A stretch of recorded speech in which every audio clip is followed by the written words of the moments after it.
მოგესალმებით, ეთერშია გადაცემა აღმოაჩინე ჩინეთი, ტალღაზე 96 და 3 ალექსანდრა ლატარიასთან ერთად. დღეს ჩვენი გადაცემის სტუმარია ილიას ჩილოღლუ, შავი ზღვის საერთაშორისო უნივერსიტეტის რექტორი. მოგესალმებით კიდევ ერთხელ, ბატონო ილიას. გამარჯობათ, დიდი მადლობა მოსვევისთვის. პირიქით, დიდი მადლობა ჩვენთან სტუმრობისთვის და პირველ რიგში მინდა მოგილოცოთ თქვენს უნივერსიტეტში პროცესის დასტაბილურება. ძალიან დიდი მადლობა. და მოდით პირდაპირ გადავიდეთ პირველ შეკითხვაზე. სინო საქართველოს კომპეტენციის ცენტრი, საქართველოში ერთ-ერთი პირველი კვლევითი ცენტრია ჩინეთის თემატიკაზე. როდის დაფუძნდა ეს ცენტრი, რა ფუნქციები აქვს მას და რას ემსახურება? დიახ. ჩვენ ეს ცენტრი დავაარსეთ შარშან, ეს ცენტრი დაარსდა ჩინეთში არსებობს ასეთი უნივერსიტეტი, საერთაშორისო ბიზნესის და ეკონომიკის უნივერსიტეტი. ამ ორ უნივერსიტეტს ჩვენ უნივერსიტეტის შეთანხმებით საფუძველზე დაარსდა. მთავარი მიზანი ის არის, რომ ამ ორ უნივერსიტეტმა საერთო კვლევები გააკეთოს ჩინეთს და საქართველოს შორის. უფრო კონკრეტულად იყო საუბარი თქვათ ბიზნესის მიმართულებით, იგივე საქართველოში გააკეთეს ის კვლევები, რომელიც საინტერესო იქნება ჩინურ კომპანიებისთვის, ასევე ჩინეთის გააკეთეს ასეთი კვლევები, თქვათ როგორ გაიყიდოს უფრო მეტი ქართული პროდუქტი ჩინეთში, თავარი ამოცანა ეს იყო, რა თქმა უნდა, ამასთან ერთად აქ ამ ცენტრის მუშაობაში ჩართული იქნებიან ჩვენი პროფესორები, ჩინეთის უნივერსიტეტის პროფესორები, ჩვენი დოქტორანტები, რა თქმა უნდა, და მათი დოქტორანტები. ფიქრობთ, რომ ეს ცენტრი, როდესაც თქვათ ფუნქციონალურად დაიწყებს ამ მუშაობას, ამ წელს სამწუხაროდ ძალიან არ ქონდათ ამაზე ფიქრი და უფრო სხვა რაღაც პრობლემებზე ვიყავით გადაართული. ფიქრობ, რომ ძალიან დიდი პოტენციალი გვაქვს მომავლისთვის, რომ ამ ცენტრმა ძალიან ბევრი გააკეთოს და ძალიან ბევრი ინვესტიცია მოიწვიოს, უფრო მეტი პროდუქტია როგორ გავიდეს იმ ქვეყანაში, ამაზე იმუშაოს. ფიქრობ, რომ ძალიან დიდი შანსი არსებობს ამისა. ანუ საქართველოს ჩინეთს შორის ურთიერთობა შორის ძალიან დიდ წვლილს შეიტანს ეს ცენტრი. თავისთავად. გასაგებია. შანხაის ბიზნეს სკოლა, მოდი დეტალურად ვისაუბროთ მათ სტუმრობაზე თქვენს უნივერსიტეტში, რომელიც რამდენიმე თვის წინ იყო. მე მინდა გითხრათ, რომ ჩვენ დღეს გვაქვს ურთიერთობა რამდენიმე ჩინურ უნივერსიტეტთან, ეს დაახლოებით 5 უნივერსიტეტი. ერთ-ერთი არის შანხაის ბიზნეს სკოლა, ეს ჩვენთან გვესტუმრენ შარშან, ზაფხულში უფრო მეტად, ამ ზაფხულში იყვნენ ჩვენთან ჩამოსული. ჩვენ გავაფორმეთ მემორანდუმი მათთან, ამ მემორანდუმის ფარგლებში ჩვენ გვეგმავთ სტუდენტების გასვლას, პროფესორ მასწავლებლების გასვლას და სხვადასხვა აღონიზებების ჩატარებას. და მინდა გითხრათ, რომ დღეობით აი ჩვენი 3 სტუდენტი სწავლობს ჩინეთში, 2 სწავლობს ჩინეთის ტექნოლოგიურ უნივერსიტეტში, ერთი არის ბიზნესის საერთაშორისო ეკონომიკის უნივერსიტეტში, სრულად დაფინანსებით და ფიქრობთ, რომ აი ეს ურთიერთობები ეს მემორანდუმები ხელ შეუწყობს უფრო მეტ თანამშრომლობას, უფრო მეტ თქვათ შესაძლებლობას ჩვენ ქვეყნისთვის და ჩვენ ახალგაზრდებისთვის თავისთავად. რა თქმა უნდა. ჩინეთ-საქართველოს ურთიერთობა რა ფაზაშია დღეს და რამდენად დიდი მნიშვნელობა აქვს ჩვენი ქვეყნისთვის ჩინეთთან მჭიდრო ურთიერთობას? ჩვენ საუბრობთ ეს ინას რომ პრემიერი ახლა ჩინეთში იმყოფება. ხო და ძალიან კარგი იყო რომ ჩინეთის პრეზიდენტმა ჩვენი სტანდი ნახულა და თქვათ ძალიან ჩვენთვის მგონი ნიშნულოვანია ყველანაირი ნაბიჯი, თქვათ ეს ძალიან დიდი ბაზარია, ხო? ძალიან დიდი მოსახლეობა, მილიარდ ნახევარზე საუბარი. ძალიან დიდი პოტენციალია, ელემენტარულად გადავხედოთ ციფრებს, ძალიან დამბეჭდავია. მოგეხსენებათ, ჩინეთის GDP შეადგენს დაახლოებით $13 ტრილიონ. აი შენებლობა, რო საუბრობთ ხო ჩვენ გინდათ ეთერში, აი იგივე გზები, იგივე საცხოვრებელი ადგილები, იგივე აი ყოველ 2 კვირაში შენდება რომსავეთ ადგილის შენებლობები. ხო და ბოლო 15 წელიწადში ააშენეს ევროპასავეთ, აი რა ქვია, შენებლობა. აი ძალიან დიდ მასშტაბებზე საუბარი, ძალიან დიდ ეკონომიკაზეა საუბარი. ხოლო ექსპორტი არის 2 ტრილიონზე მეტი და რა ვიცი, ვაჭრობის რა ქვია, სურპლუსი აქვს, ხო? ძალიან დიდი ეკონომიკა, ძალიან დიდი ქვეყანა, და ამ ქვეყანასთან ურთიერთობა არის ძალიან მნიშვნელოვანი.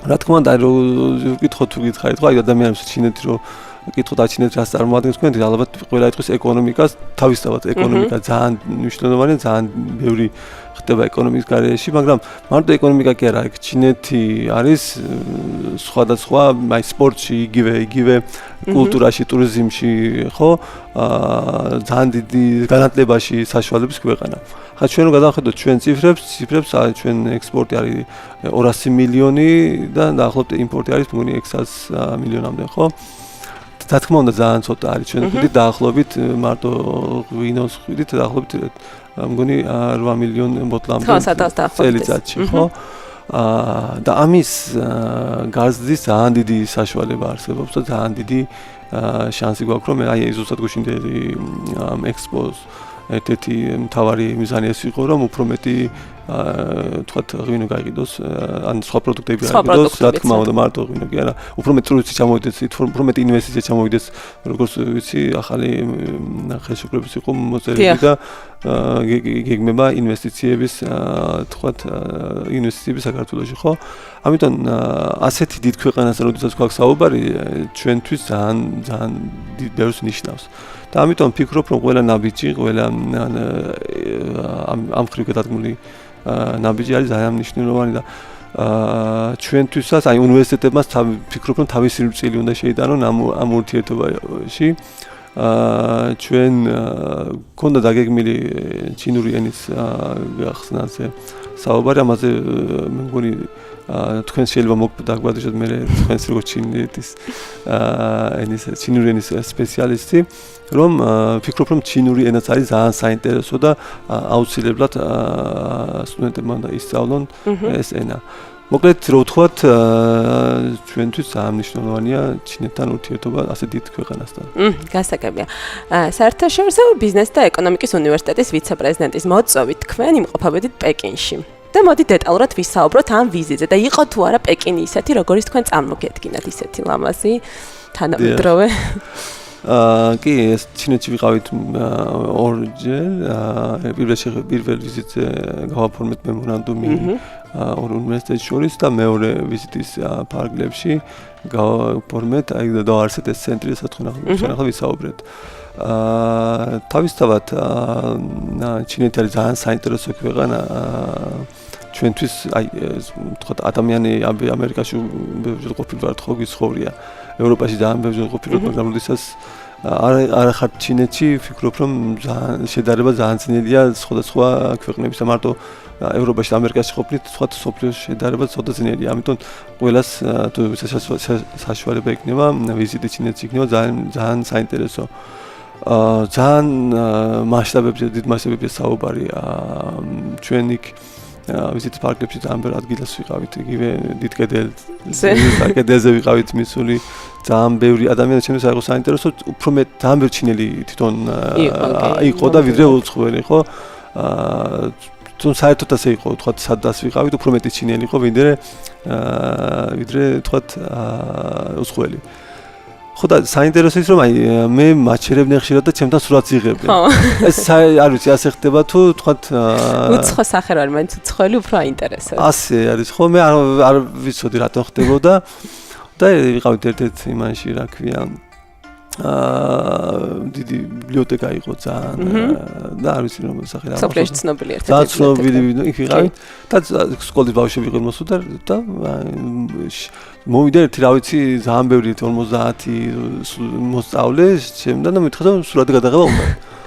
ხო და ახლა ვიფიქრე რა კი გავიგე იქ ამ ბავშვი ხო და მე მითხრა ვიღაცა იქ მეათას ახლა ეს ამ ბავშვებს ახლა რომ იცით თუ რატომ თქვენთან სურათი გადაღება უნდა ბავშვებს უნდა რატომ მე მეთქინ ის თქვენ გავხართო ერთ-ერთ ლიდერსო სოფლიოში ხო და მეთქინ პრინც ჩარლზ იყო ასე და მე თქვა ერთ-ერთი მათ თქვას რომ პუტინს გავხართო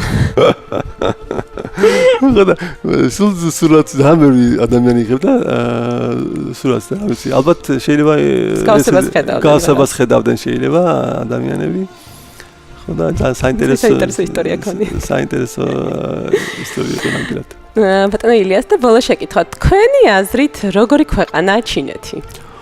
აი ჩინეთი არის ძალიან ხო ვთქვი ძალიან სხვანაირი განსხვავებული ქვეყანა ყველანაირად ხო როდესაც ქვეყანაში ტექნოლოგია მიდის თქვათ ასე ჯგარად დაპატენდება ხო ამერიკაზე მეტი დაპატენდება ვიდრე ამერიკას ხო ჩინეთთან შედარებით უფრო მეტი ჩინეთს აქვს ყოველწლიურად ჩინეთი უშვებს STEM-ის მიმართულებით 4-ჯერ მეტ სტუდენტებს ვიდრე ამერიკა.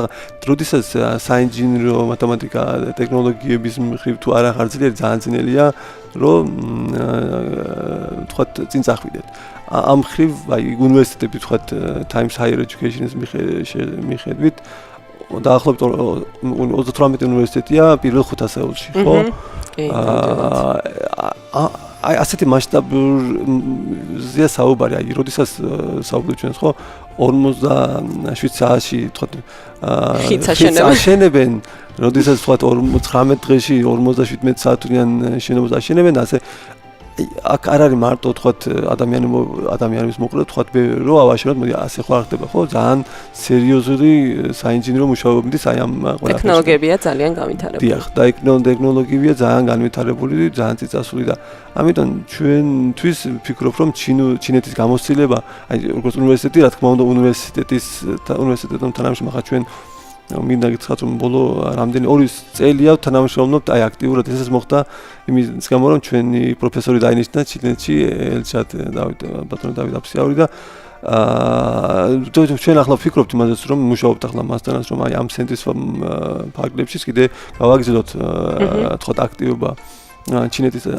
უნივერსიტეტებთან უფრო კონკრეტულად აი ამ უნივერსიტეტთან თქვენ ახლა ჩვენ საუბრობთ ბიზნესის და ეკონომიკის საერთაშორისო უნივერსიტეტთან და ეს ყველაფერი რასაც თქვათ ხდება ჩვენ სტუდენტებმაც ამით ისარგებლონ გვინდა რომ უფრო მეტი ჩინეთიდან სტუდენტები ჩამოვიდნენ სასწავლებად ანუ შევუწყოთ მაქსიმალურად ქართულ ჩინურ ურთიერთობას ხელი თავისთავად და აუცილებლად განათლებიდან მოდის ყველაფერი კი აუცილებლად ძალიან დიდი მადლობა ჩვენთან სტუმრობისთვის და მადლობა რომ გამონახეთ ჩვენთვის. მე შევახსენებ ჩვენს მაყურებელს და მსმენელს ჩვენი გადაცემის სტუმარია ილიას ჩილოღლუ, შავი ზღვის საერთაშორისო უნივერსიტეტის რექტორი. ეს არის გადაცემა აღმოაჩინე ჩინეთი ტალღაზე 96 და 3 ალექსანდრა ლატარიასთან ერთად. მე სულ რაღაც ხვალამდე გემშვიდობებით წარმატებულ და ბედნიერ დღეს გისურვებთ ყველას.